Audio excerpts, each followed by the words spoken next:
Today, it's story time on how I sold my Specialized HRXC on Facebook Marketplace. I'll tell you how I made some easy cash and gave a tired old bike new life. I'll tell you how the build video performed on YouTube and how much YouTube paid me as a small YouTuber. This bike was dirty and neglected and in desperate need of a tune-up. The bike was in worse shape than I had originally thought. The rear derailleur hanger was bent. Someone placed packing tape over various parts of the frame, and both rear brake bosses backed out while removing the rear brakes. They're not supposed to do that. I was able to save the brake bosses and resolve the other problems.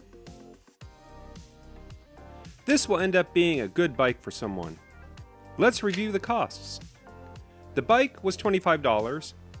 I was able to reuse the chain, so that was $0. I replaced the twist grip shifters with new 3x7 trigger shifters for $14. The new cables and housings were $10. New grips were $6. And that's a grand total of $55 to breathe new life into this old bike. I listed the bike on Facebook Marketplace for $130 and waited about a week before an interested buyer contacted me, and I met him later that day. He was looking for an inexpensive bicycle he could use on some of the paved and dirt trails around Omaha. I adjusted the bike seat, and he took the bike for a short spin around the parking lot. He was happy with the bike and offered me $120, and I accepted his offer. So that's a profit of $65 for the bike.